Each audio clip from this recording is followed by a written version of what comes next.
Okay, what up, everyone? Sam here from 609 Sports Talk, coming to you guys with another little video here. Of course, I made a video on Saturday talking about the Chicago Cubs acquiring Kyle Tucker. Hope everyone enjoyed that video. But today I want to dive into some college football. Now, I know college football playoff weekend is only a few days away. Friday night starts us off. Got the triple header on Saturday. But also what's been going on this week is, of course, the college football transfer portal. And I wanted to dive into a little bit more of one transfer in particular, and that would be Penn State adding former USC wide receiver Kyron Hudson. Now, for anybody who follows Penn State closely, you will know, yes, they have had a very good year. They are 11-2. They've only lost 2 games all year, which, of course, they were to Ohio State and to Oregon in the Big Ten championship game. But Penn State's offense this year has been a little stagnant at times, and a lot of reason because of that is the fact that their wide receivers have struggled mightily this year. Now, after last year, they lost wide receiver Keandre Lambert-Smith to the portal to Auburn, and they really did not have a successful time replacing him with some of their guys they had on their roster. So if you look at Penn State's roster right now, their top wide receivers, just this year, they had Liam Clifford, who he's a junior. He has not been very consistent throughout the year, so he hasn't had much playing time. But again, it's kind of bad when you can't get playing time with this wide receiver room. Julian Fleming is a senior. I'm not trying to be knock the kid too much, but Julian Fleming really struggled with getting open, creating separation. He also drops a lot of footballs, and he had one really big performance this year against USC. And I thought he actually played really well in that game. He had 2 big catches on 4th down, but he still drops a lot of very catchable balls. And Drew Aller, who's a very good passer, his numbers took a hit because of this. And then, of course, the other 2 that they had that got significant playing time this year were Omari Evans, who has had some moments here where he's hit some big plays down the field, scored some big-time touchdowns late in the season here, but hasn't really been very consistent. And the most consistent one of all they've had is, of course, Harrison Wallace, who also goes by Trey Wallace. He was probably their most consistent one, a redshirt junior at 6'1", sitting at 198 pounds. Not a lot, of consistency in this room. And they don't create a lot of separation. A big reason why they lost the Ohio State game was because they were taking Tyler Warren away from Drew Aller, and they really didn't. The wide receivers did not do enough to help them win that football game. Now, if you look back over at Kyron Hudson for a minute, what Kyron Hudson brings to this team, he brings a sure-handed wide receiver, decent size at 6'1". I think he's about 208 pounds. Don't quote me on that, but I'm pretty sure that's what his frame is. He brings sure hands, like I said, very good route runner, can make plays downfield, very athletic. I think he's going to fit in perfectly with what Penn State needs out of their wide receivers next year. So if you have him on the outside along with Trey Wallace, it's a lot better for Wallace not having to go up against the best DBs in the nation, which is what he's been asked to do this year as the wide receiver 1, even though we all know he's not the wide receiver 1. He's there by default because the others are just not good enough. But looking at Hudson's stats from this past year, now he played 12 games. He is entering his 5th year. He was a redshirt, so he's been at USC for 4 years. Now, his first 3 years at USC, he had, if I'm looking at this correctly, he had 34 receptions.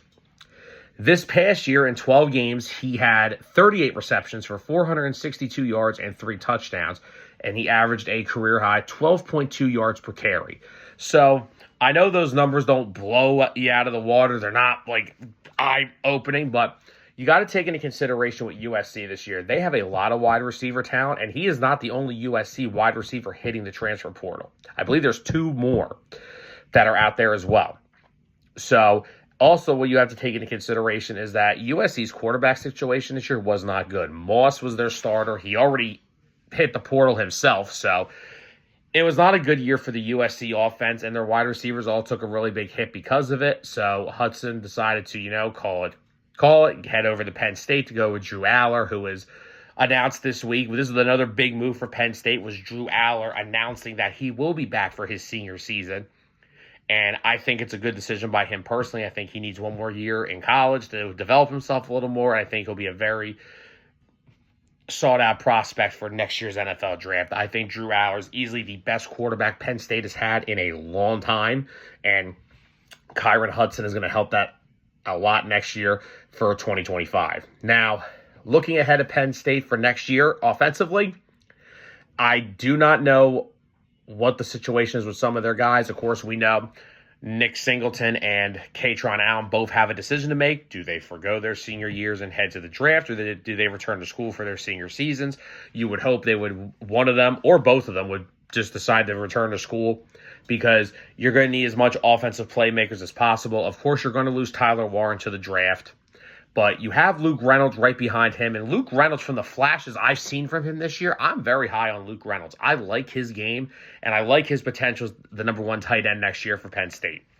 You add Kyron Hudson here. Hopefully you have Trey Wallace back next year, and he'll be on the outside along with Kyron Hudson. And then you can put Evans and the rest of them. They can all kind of just slot in to their roles. I think if you have Omari Evans, Trey Wallace, Kyron Hudson, I think that is a very interesting three.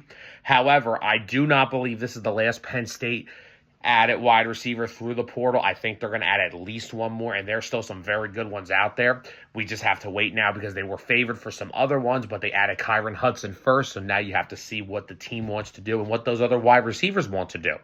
I know they have another visit with another one this week, so we have to wait and see what happens there, but I do love this add of Kyron Hudson. He's a very good, solid built wide receiver at 6'1", 200 pounds. He brings athleticism, good hands, good route running, everything you need in a wide receiver to help Drew Aller next year, and I really like it. And I also like it because, as great as Tyler Warren is the best tight end in college football. I don't think anybody's disagreeing with that, but Drew Aller doesn't necessarily like to feed off his tight ends in the pass game. Drew Aller likes to throw the ball deep. He likes to make the big plays down the field, outside the numbers, down the field to wide receivers. And again, like I said, if you go look at what Ohio State did with Tyler Warren, it's the reason why Penn State lost that game. The wide receivers could not get off of Ohio State's DBs, and they could not create separation and give him another weapon to utilize outside of Warren, Singleton, and Kyron Allen. Like, Trey Wallace made a big catch in that game to set up Penn State at 1st and goal at the end of the first half, and then the next play they throw him a fade in the end zone, which was literally ripped out of his hands by the Ohio State defensive back, and it cost Penn State the game, basically. They had two chances. They had two red zone stops at the 3-yard line, and they didn't score any points off of them. And it's because the wide receivers were a big part of that, because they don't create separation, and they are not consistent, and they drop footballs. So Kyron Hudson should hopefully fix a bunch of this. Not all of it, but he should help out with a lot of this. It's going to help out Drew Aller, who's going to be setting himself up really well for his senior season next year. I'm really liking the Kyron Hudson move for Penn State. Penn State is definitely not done adding wide receivers, and now all we really have to do is wait to see what else they add in the portal, and what do they do to, when it comes to the running back situation. Do Allen and Singleton come back? Do they both go to the draft? Do they both does one leave and one come back? We'll have to wait and see. But this is a very big add for the Penn State wide receiver room in 2025. Kyron Hudson should definitely help out that room next year, and I'm very excited to see what else they do. And I'm excited for Penn State, not only for this Saturday, but also heading into 2025. So I hope you guys enjoyed this video, and I will see you guys next time.